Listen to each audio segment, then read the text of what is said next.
Hello friends, welcome to जम के पढ़ो। तो आज हम क्लास 12th की हिस्ट्री की सेकंड बुक का फर्स्ट चैप्टर को कंटिन्यू करेंगे। हमारे टॉपिक का नाम है एल्बिन बैटूटा's रिला, यानी कि एल्बिन बैटूटा द्वारा लिखी हुई उनकी बुक रिला, जो एक अरेबिक लैंग्वेज में लिखी गई है, जिसमें इंडिया के सोशल और कल्चरल लाइफ के बारे में बहुत इंटरेस्टिंग डिटेल्स है और उसको बहुत अच्छे से एक्सप्लेन करा हुआ है। एल्बिन बैटूटा 14th सेंचुरी में इंडिया आए थे। वो एक मोरक्कन ट्रैवलर थे जो मोरक्को की टैंजर सिटी में बॉर्न हुए थे। वो बहुत एक रिस्पेक्टेबल फैमिली से बिलोंग करते थे और एक एजुकेटेड फैमिली से थे, और जो उनकी फैमिली है वो इस्लामिक रिलीजियस लॉ के अंदर बहुत एक्सपर्टीज़ रखती थी, मतलब उनका बहुत इंटरेस्ट था। और ऑब्वियसली इस ट्रेडिशन को फॉलो करते हुए एल्बिन बैटूटा ने भी बहुत अच्छी एजुकेशन प्राप्त करी और एक अच्छे स्कॉलर बने।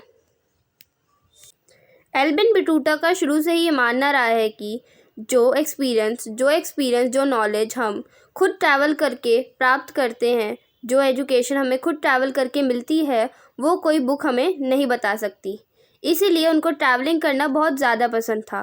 वो हमेशा एक जगह से दूसरी जगह ट्रैवल करते रहते थे और नई दुनिया को एक्सप्लोर करते थे, वहाँ के लोगों को एक्सप्लोर करते थे, वहाँ के कल्चर और सोशल लाइफ के बारे में लिखते भी थे।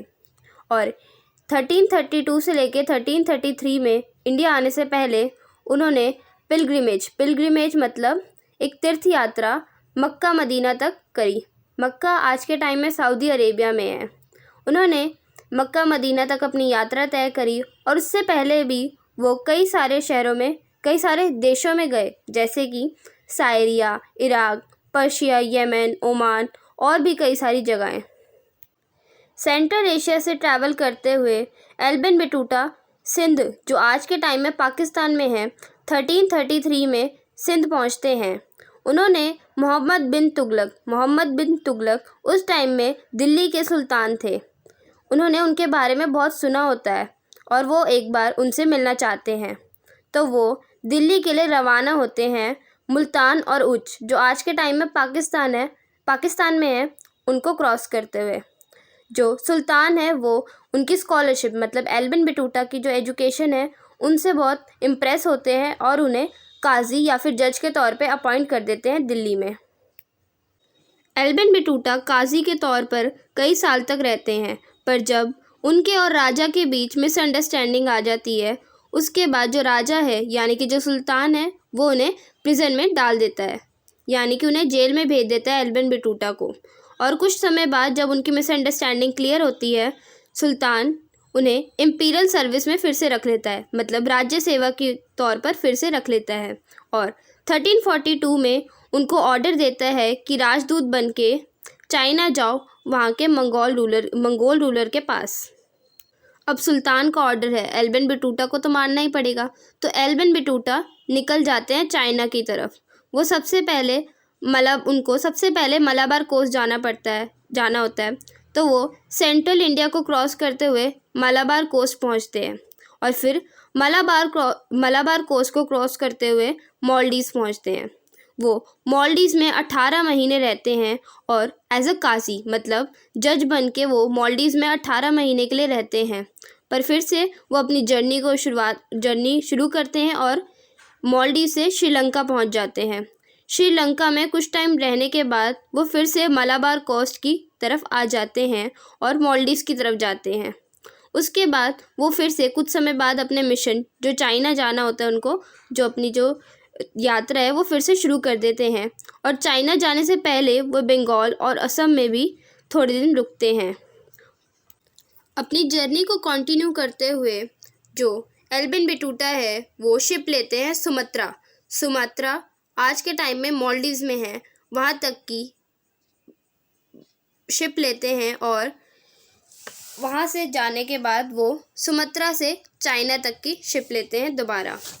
उसके बाद चाइना के जो पोर्ट टाउन होता है वो वहाँ पे, यानी कि चाइना का पोर्ट टाउन जैतून, जो आज के टाइम में ख्वांजो भी कहा जाता है उसको, वहाँ पहुँचते हैं। उन्होंने चाइना में भी कई जगह ट्रैवल करा, बीजिंग में भी वो गए, बट वो वहाँ ज़्यादा समय के लिए नहीं रुके और उन्होंने दोबारा इंडिया आने की सोचा। 1347 में उन्होंने दोबारा अपने घर जाने की सोचा, हिज अकाउंट। एल्बिन बटूटा को हमेशा मोरक्को पोलो, जो एक ट्रैवलर थे जिन्होंने चाइना विजिट करा था और वो इंडिया में भी एज अ विजिटर गए थे, उनसे कंपेयर किया जाता था। वो लेट 13th सेंचुरी में आए थे और वो इटली के रहने वाले थे। एल्बिन बटूटा ने अपनी बुक में कई सारे ऑब्जर्वेशंस के बारे में लिखा, जैसे कि न्यू कल्चर के बारे में लिखा, नए लोगों के बारे में लिखा, उनके क्या क्या रिलीजियस बिलीव्स थे, उनकी क्या क्या वैल्यू थी, और भी कई सारी चीज़ों को उन्होंने अपनी जो बुक है रिला उसमें लिखा। उस टाइम पे उन्होंने ये भी बताया कि उस टाइम पे ट्रैवल करना आसान नहीं होता था, बहुत सारी झंझटें उनको ट्रैवल करते हुए आती थी। एल्बिन बटूटा के मुताबिक उन्हें 40 डेज़ लगते थे मुल्तान से दिल्ली ट्रैवल करने को, और 50 दिन लगते थे सिंध से दिल्ली ट्रैवल करने पे। आज के टाइम पे तो बहुत ईजी है, कहीं किसी शहर से क्या किसी देश से दूसरे देश में ट्रैवल करना, मैक्सिमम हमें 1 या 2 दिन में पहुंच जाते हैं। पर उस टाइम पे सालों भी लग जाते थे, महीने भी लग जाते थे, क्योंकि वहाँ पे किसी के पास कोई सोर्स नहीं होता था ट्रैवल करने का। तो वो बताते हैं कि कैसे उन्हें कितने दिन लगते थे कहाँ से कहाँ ट्रैवल करने में। और उन्हें बताते हैं कि उन्होंने दौलताबाद से लेके दिल्ली, दौलताबाद महाराष्ट्र में है, दौलताबाद से लेके दिल्ली तक उन्होंने 40 डेज़ में ट्रैवल करा, और ग्वालियर से दिल्ली उन्हें 10 दिन लगे। मतलब महाराष्ट्र से अगर हम दिल्ली तक की फ़्लाइट देखें तो मैक्सिमम 2 या 3 घंटे लगते हैं, पर उस टाइम पे वो बताते हैं कि दौलताबाद जो महाराष्ट्र में था, वहाँ से मुझे दिल्ली आने में 40 दिन लग गए, और ग्वालियर से दिल्ली जाने में 10 दिन। तो आप इमेजिन कर सकते हो कि उस टाइम पे ट्रैवलिंग कितनी मुश्किल होती थी, और जब वो ट्रैवल करते थे तो कई सारी उन्हें तकलीफ़ों का भी सामना करना पड़ता था। एल्बिन बटूटा अपनी बुक में ये भी बताते हैं कि ट्रैवलिंग करना उस टाइम पे इतना आसान नहीं होता था। जो एल्बिन बटूटा और जो उनका बैंड, मतलब जो एल्बिन बटूटा के अकेले तो नहीं जाते थे, उनके साथ और भी कई सारे लोग होते थे जो पानी खाने की व्यवस्था का ध्यान रखते थे, और भी कई सारी चीज़ों को कंसिडर करते थे। वो लोग भी उनके साथ होते थे, और भी कई ट्रैवलर्स जो उनके साथ ट्रैवल करते थे।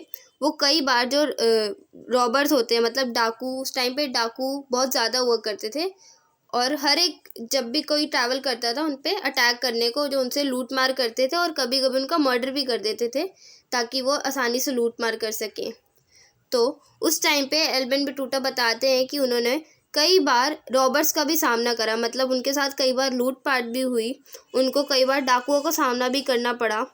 और इस ट्रैवलिंग में जो उनके कई सारे जो ट्रैवलर्स दोस्त थे, जो उनके जो फ्रेंड्स थे जो उनके साथ ट्रैवल कर रहे थे, या जो उन्होंने सर्वेंट्स रखे हुए थे अपने साथ, उनकी डेथ भी हो जाती है। और वो भी खुद भी जब मुल्तान से दिल्ली ट्रैवल करते हैं और जब वो पहुंचते हैं, वो बताते हैं कि उन्हें खुद भी कितनी चोटें लगी थी, क्योंकि उस टाइम पे होता था ना, जो रॉबर्स जब रॉबरी करते थे तो मार काट भी करते थे, तो उनको चोट भी लग जाती। तो एल्बिन बटूटा कहते हैं कि जब मैं दिल्ली पहुंचा उस टाइम पे मेरे जो कई ट्रैवलर दोस्त थे वो अपनी जान गंवा चुके थे, उनकी डेथ हो चुकी थी। कुछ लोग ही सर्वाइव करे, और उनमें से बहुत सारे लोग तो घायल भी हुए, मतलब उनको बहुत सारी चोट भी लगी। एल्बिन बटूटा को खुद भी बहुत सारी चोटें लगी।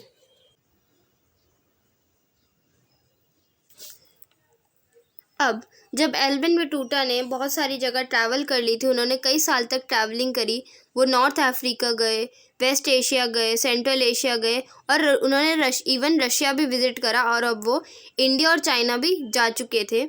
तो अब जब वो अपने नेटिव लैंड पे पहुंचते हैं, यानी कि मोरक्को में पहुंचते हैं, तो वहाँ के जो रूलर होते हैं मोरक्को के, या जो भी उस टाइम पे जो रूल करता है मोरक्को में, वो उन्हें कहते हैं कि जो भी इन्होंने, जो एल्बिन बटूटा ने जो भी एक्सपीरियंस है उनका, उसके बारे में डिटेल्ड रिकॉर्ड्स में लिखा जाएगा।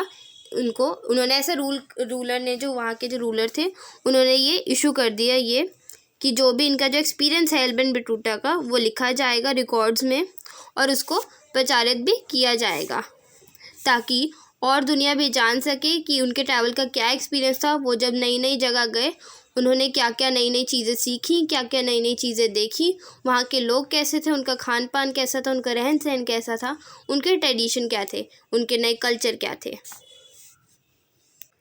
तो आज का हमारा जो एल्बिन बटूटा वाला टॉपिक है वो यहीं एंड होता है।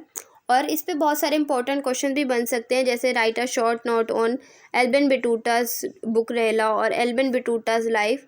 तो आप इसमें ये भी मेंशन कर सकते हो कि उस टाइम पे उनके क्या क्या एक्सपीरियंस थे, क्या क्या नई चीज़ें उन्होंने देखी, उन्होंने पहले कौन कौन सी जगह गए, कौन कौन सी जगह होते क्रॉस करते हुए वो चाइना पहुँचे। जैसे फर्स्ट वो सेंट्रल इंडिया में थे, सेंट्रल इंडिया से वो मलाबार कोस्ट गए, मलाबार कोस्ट से वो मालदीव्स गए, मालदीव्स के बाद वो श्रीलंका गए, श्रीलंका के बाद वो फिर से मलाबार कोस्ट गए, और मलाबार कोस्ट से वो फिर से मालदीव्स गए, और वहाँ से उन्होंने उससे पहले चाइना के लिए निकलने से पहले वो बंगाल और असम में भी गए।